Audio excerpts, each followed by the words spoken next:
بسم اللہ الرحمن الرحیم الصلاۃ والسلام علی رسولہ الکریم وعلی آلہ وصحبہ اجمعین، اما بعد۔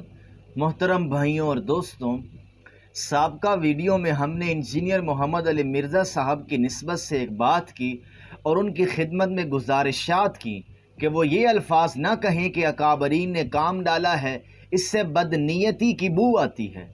کیا اکابرین امت جان بوجھ کر دین کے ساتھ کھیلتے رہے، دین کی غلط تعبیر کرتے رہے، غلط تشریح کرتے رہے؟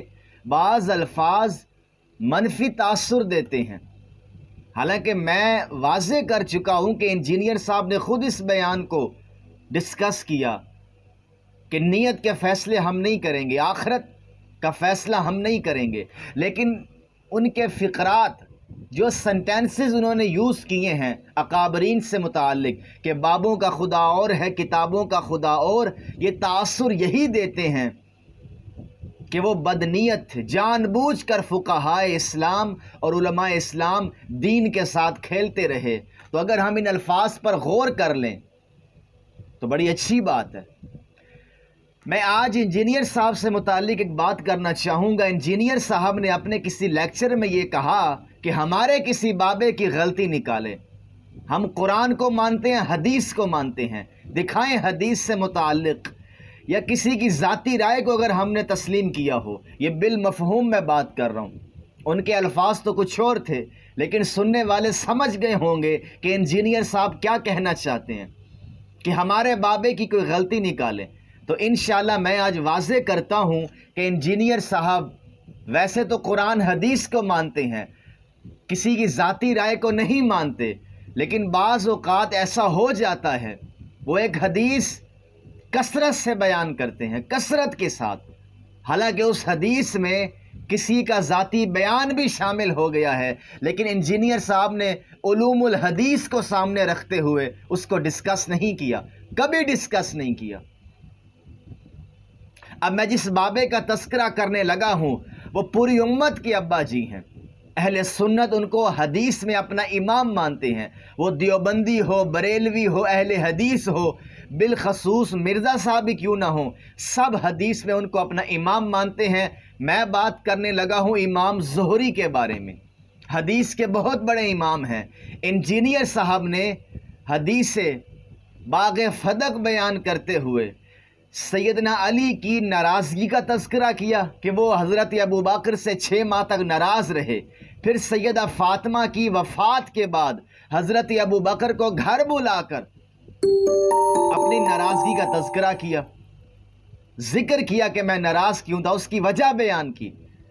اس پورے واقعے کو سیدہ عائشہ کی روایت کے ساتھ جوڑ کر بیان کیا گیا ہے، بخاری میں موجود ہے، مسلم میں موجود ہے، لیکن آپ دیانتداری کے ساتھ تمام مصادر میں موجود اس حدیث کو چیک کریں، اس کا جائزہ لیں، تو تمام حضرات پر یہ بات عیاں ہو جائے گی کہ یہ سیدہ عائشہ کی روایت کا حصہ ہی نہیں ہے۔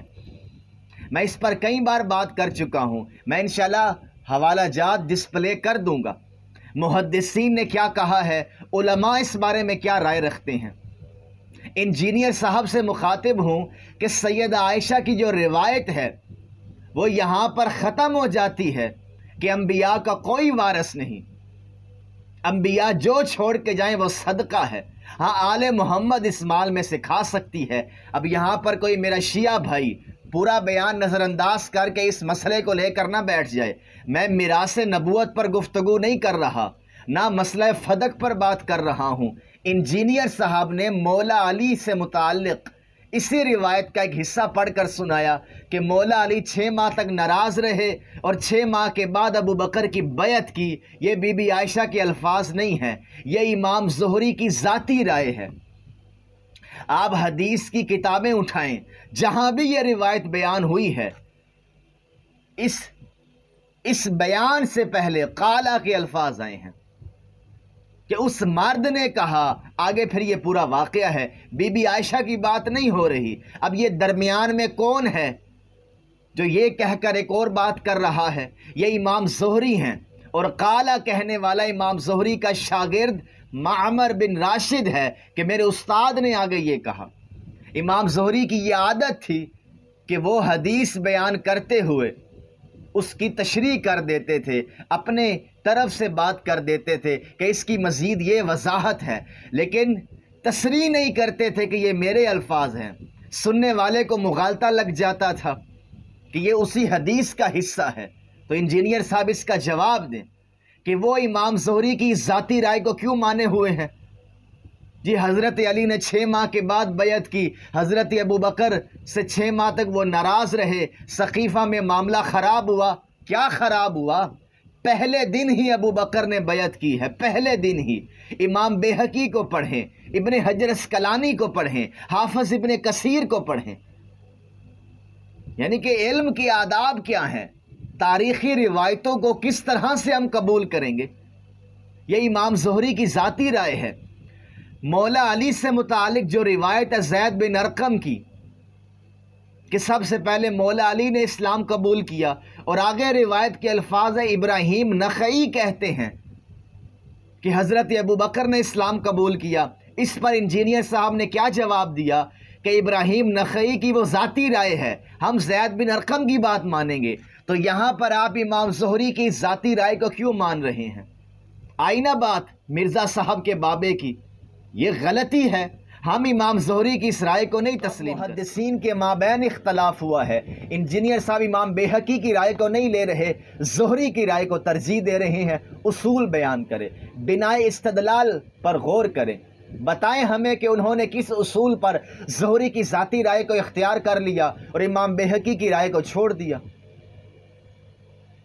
پھر امام ترمذی نے ایک روایت نقل کی ہے، حضرت فاطمہ فرماتی ہے کہ میں تم دونوں سے بات نہیں کروں گی، ابو بکر عمر سے، اور وہاں علی بن عیسیٰ بیان کرتے ہیں کہ اس کا مطلب ہے کہ میں اس مسئلہ پر تم دونوں سے بات نہیں کروں گی۔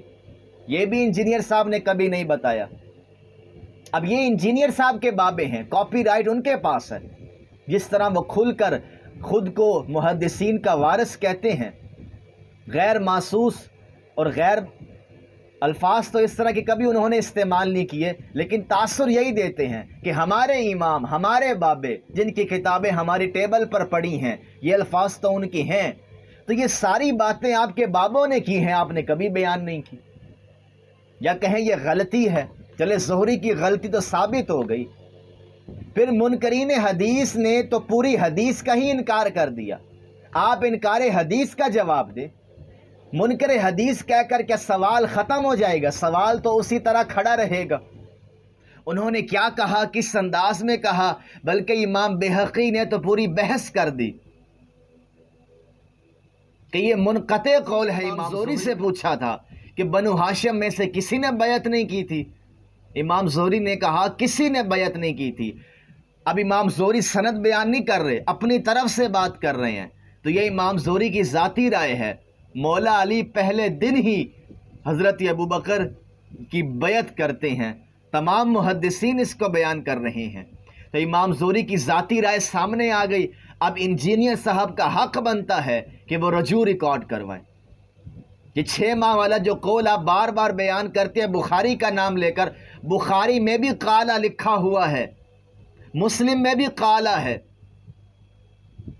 کیسے آپ نظر انداز کر سکتے ہیں اتنی اہم بات کو؟ تو یہ اس کی ذاتی رائے، قرآن کو فالو کرے، حدیث کو فالو کرے، ذاتی رائے کو چھوڑ دیں۔ اب آپ کے بابے کی ایک بات میں نے بتائی ہے، اس میں آپ کا کیا انداز ہے؟ اس کو رد کیسے کریں گے آپ؟ غور تو کریں اس بات پر۔ اللہ تعالی ہم سب کو علم سے شغف نصیب فرمائے۔ وما علینا الا البلاغ۔